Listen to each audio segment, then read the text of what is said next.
Okay, my friends, welcome back. So we've got now the contact wash stage to do. So as I said already, the car's got pollen, it's got kind of mud running through the cracks when I was doing the turbo nozzle. Now, the interesting thing is, for now, like I said, that video series is coming. I've got a debuster of myths inbound. I'm just kind of holding off. I've already done one about the ceramic shampoo.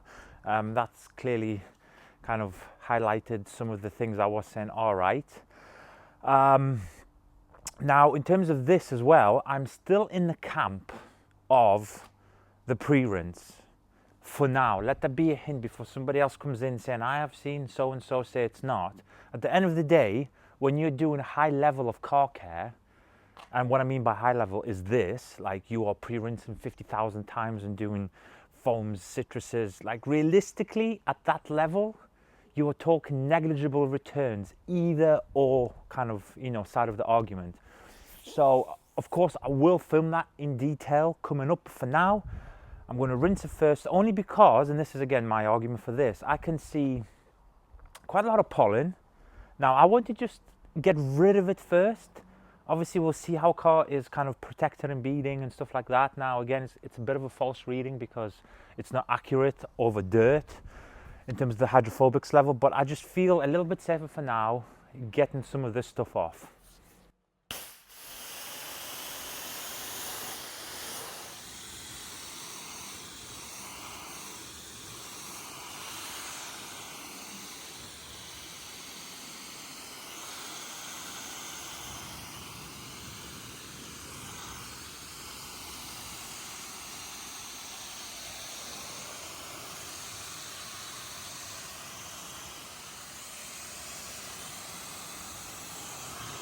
Now I'm hoping, I know I'm overexposed, but just look, it's a perfect kind of to see exactly what I'm talking about. It's got like an orange film coming off it. I hope you can see that there. Look at that, brown and orange, horrific.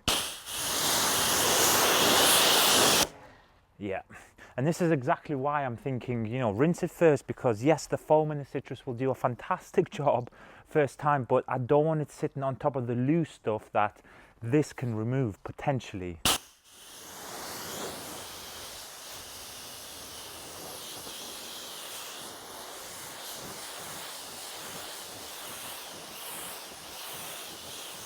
So I'm going to give this a two-step pre-wash. I've got my citrus mixed in at 4:1 in the pump sprayer. Again, good shake, and this is my base. Now, citrus and foam work super well, because in this instance, when you're talking about pre-washing, citrus is easily about 5 times as strong in all chemical levels. Now, you would then ask a question, well, why is there a need for foam? Was that mitigate the need for foam? Absolutely not, because as you could see, hopefully, I know it's hard, clear liquid on a white car, basically, when you've got something super thin like this, in weathers that we're facing right now, so the sun's just gone in, but about 3 minutes ago, it was super warm. So when you've got weather like this, citrus and every other thin liquid on the planet is going to, of course, dry out quicker. Whereas a shaving cream style consistency of a product will, of course, naturally take a little bit less time to dry out. So, in this specific example that we've just used, foam is the activator of citrus.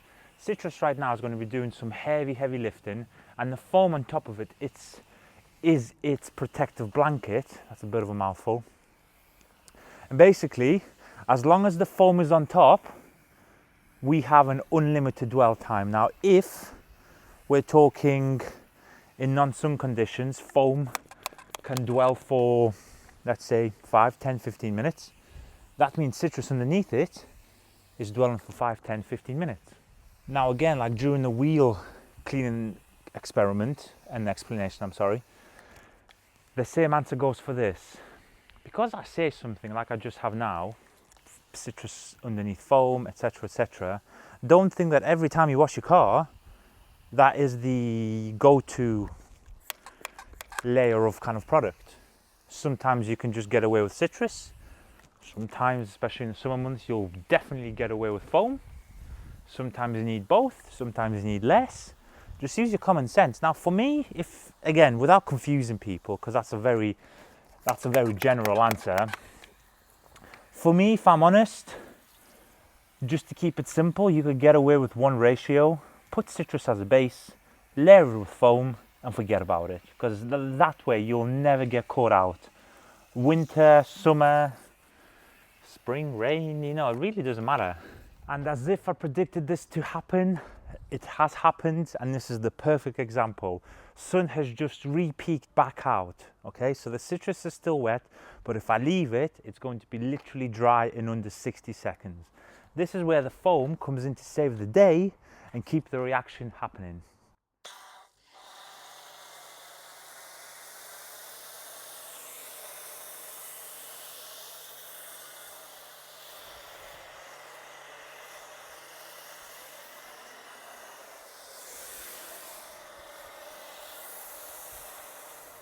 Now you tell me if you don't like this process. I think this is probably one of the most things to do, regardless of the shape, the color of your car, because they all turn white, baby, right?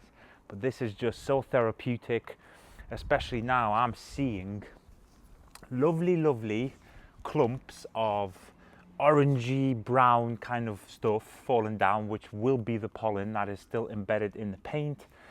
That cannot be removed through a simple kind of pressure rinse, and this is where, as often as you can, I always say this too, try and allow the chemical, the product, the process to do as much work touchlessly as you can. So we're going to now let it do its business. In this weather, I'm hoping it peaks a cloud here and there, but I'm probably talking about 5-minute dwell time, which should be enough. It's a dirty / clean car, so it's dirty for this style of car, but it's not, I've got mold in my door jambs type of dirt. So you just need to kind of monitor each car that you do on a case-by-case basis. So there are some parts now which are just starting to show the paint again, which means it's just around the right time to kind of start rinsing off, because you don't want the foam to potentially start leaving the dry, kind of drag dry marks. So rinse it down, top to bottom, bottom to top, whichever the hell way you guys want to do it. I'm a top to bottom guy. Gravity falls downwards, not upwards. It's now been dwelling, in fact, just over 5 minutes. People saying it needs, I do it bottom to top because of the dwell time. How much dwell time do you need? This is more than enough, especially if you're using a killer product or a killer combination of product, especially. 5+ minutes, rinse it down, top down, you'll be sorted.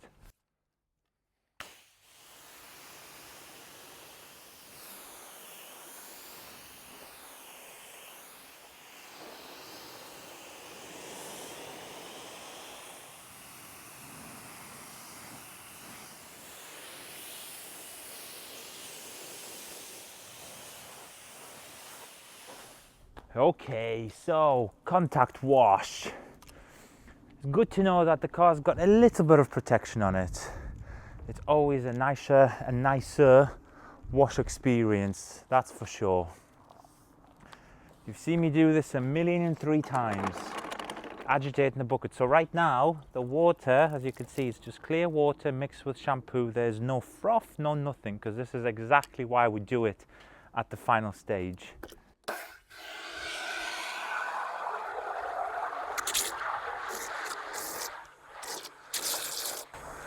Mix it just the right way. Now this is the only way to do it before anyone else says otherwise. If you hit a car shampoo from the bottom of the bucket, empty bucket, you will literally have 2 liters of water and the rest just useless bubbles, and nobody wants that. You wash your car with water, not bubbles. I think this is the first time this year, 2024, where it's still a little bit nippy. I'm not gonna lie, it's not like I'm comfortable weather right now, but I think this is where I felt the most comfortable in a t-shirt. Now people like to joke about me. I'm the man with no jacket. I own some very, very lovely jackets. I just never put them on. You know these shops that sell you jackets? They see me come a mile off. They're like, oh, there's Nick. He's gonna spend some money, but never wear it. And you know, if there's something wrong with that jacket, I'm stuffed, because if I was to put a jacket on now, it's probably been bought 2 years ago. So if there's any defects, I'm a retailer's best dream. Spend full price, don't complain, and if there is a problem, you can't complain. Lord. All right, so here we are. Stop talking about jackets. But the point of my story is it's quite warm. Cold but warm. Again, top down, nothing really super major, kind of in the process change. God forbid somebody films a video saying you've got to wash bottom up because the shampoo has more dwell time. I think that's where the pinnacle of car care will probably be over. Now I'm just starting to see that flake starting to pop, you know. The sun's just hitting it there, and it is beautiful. Now, from what I know about this car, the front end's PPF'd, which is interesting, and then the sides and stuff like the major doors, yeah, there's a huge difference. I implore somebody, if you know someone in know with PPF, ask to wash their car. Yeah, there's a huge difference. Now the interesting thing is, either this car, now I'm going to say this now, because I know Michael and Gemma use our products, but when the car was done, I don't know if it was being coated or not. It doesn't feel coated. Now, it may be, and it may be on its last legs. That part I'm not sure of. We will very soon determine that on the rinse, but there is a huge difference in car washing, first of all, paint versus PPF, but then non-coated PPF and coated PPF is a whole different ball game. Now obviously you've seen my car over there. You wash that, so it's now a year and 3 months on, and to be fair, if anything, it beats better than when we applied it. That's of course due to the drying aid every so often, you know, and the spray sealant application. But I can feel a big difference on this whole front end. There's, you know, your hands through the haptic response, especially when you've got a slick shampoo, it's not really dragging on anything, which means your hands in some respect are feeling it through the wash pad. It's interesting. You know, if you're not a business and you just want to learn kind of car care and stuff like that, because that's what I did when I first started. The first friend I ever had back many years ago who had their car done, I met this one guy, like literally I begged him, I said, can I wash your car? Whatever you want, I'll do. In fact, I'll pay you for it. In fact, I still ask people, I still ask for certain people, I said, I'll pay for your car. But I did ask if I could wash my first ever PPF car, because I wanted to learn, like, how does it feel?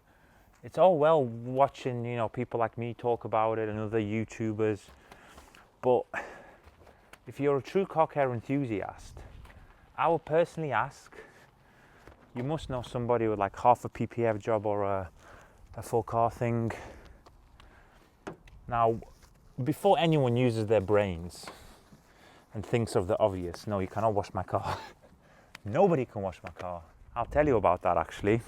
For such an amazing story, you have to see the car in question in short. It does, I swear, you know what? Oh, Never been a fan of the older 911s.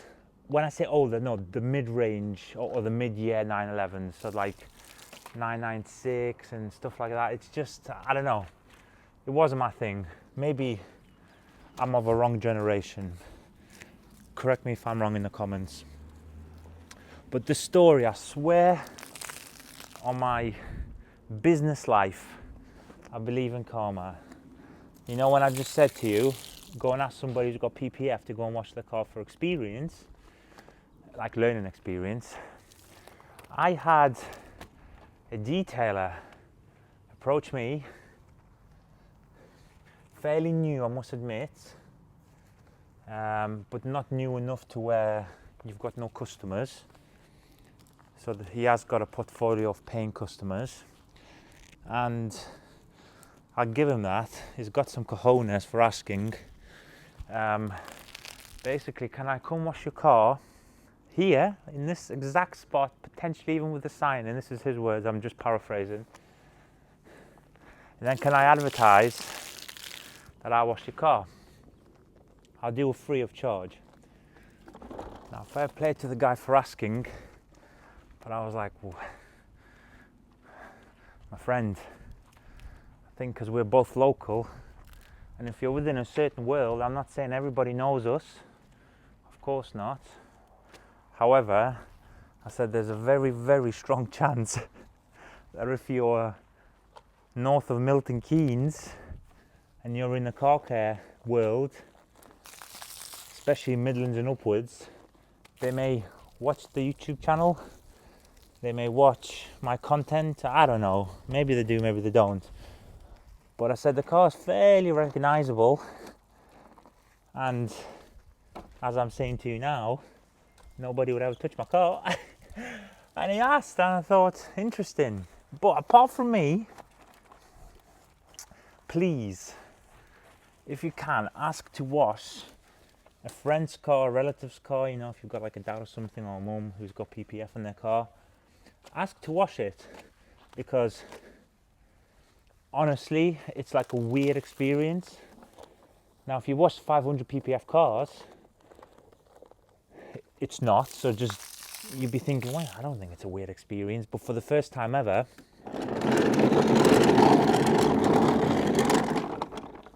I'm not going to say it's like washing a plastic bag, because it's not, but there's certainly a difference in your haptic response between your hands, your wash pad, and obviously the paint or the PPF in this case.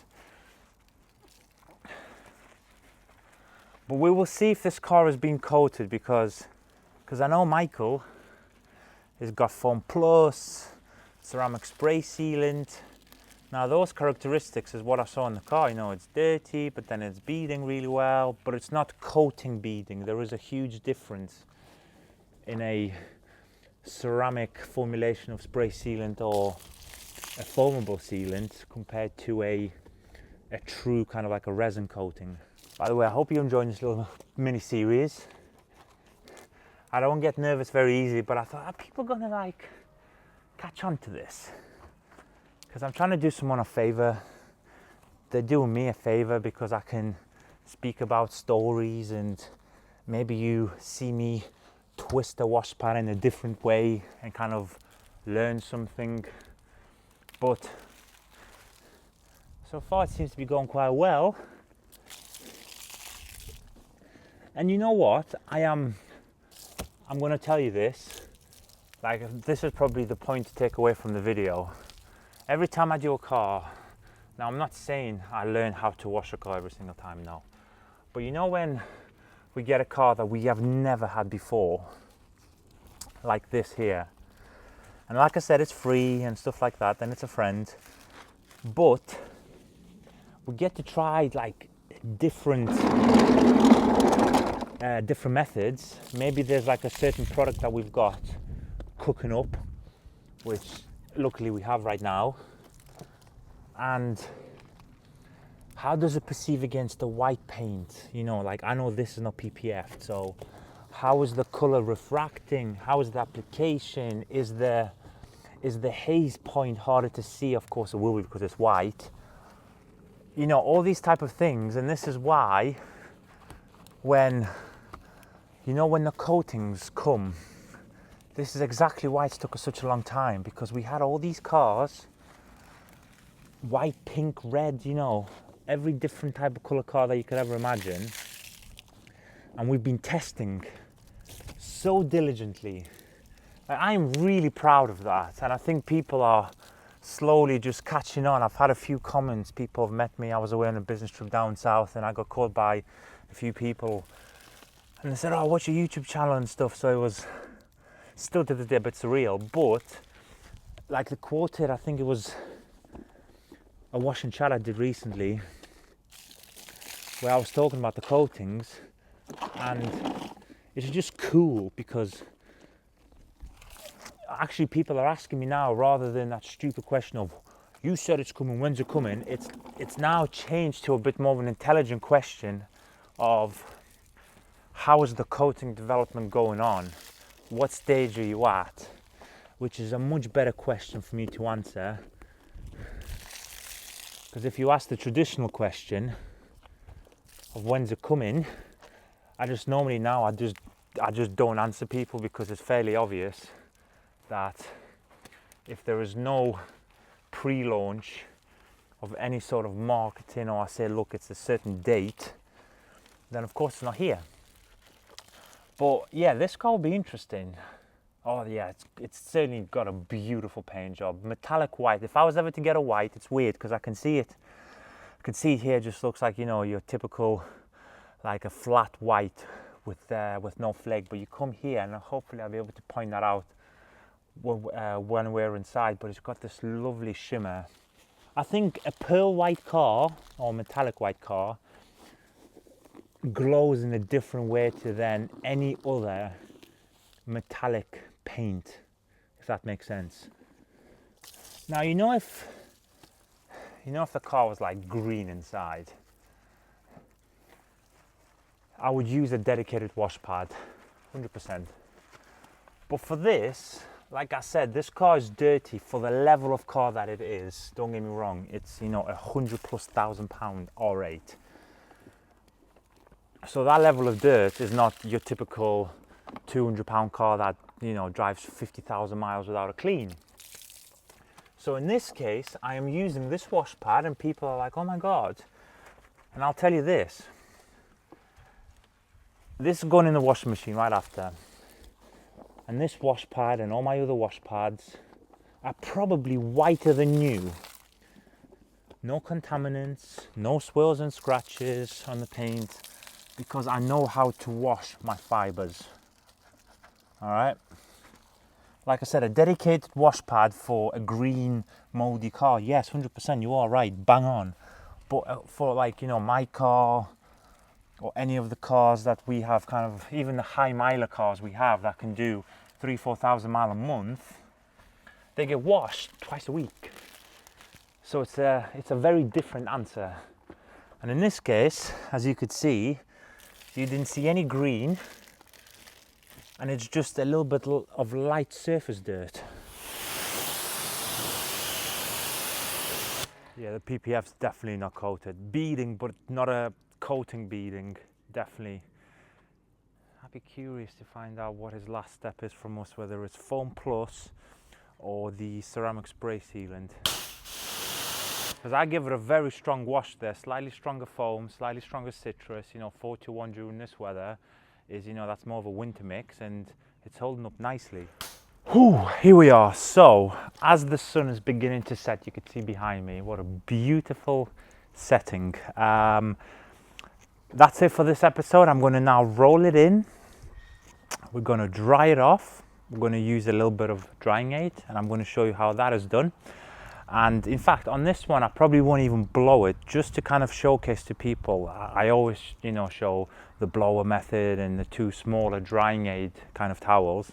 But on the next episode, you're going to see what happens if you've got a little bit of protection on your car, you've got no blower, but you've got a lovely blue YumCars drying towel and some fantastic drying aid. What's going to happen? So keep your ears and eyes peeled for the next episode, and I'll see you guys all, as always, on the next one. Thank you.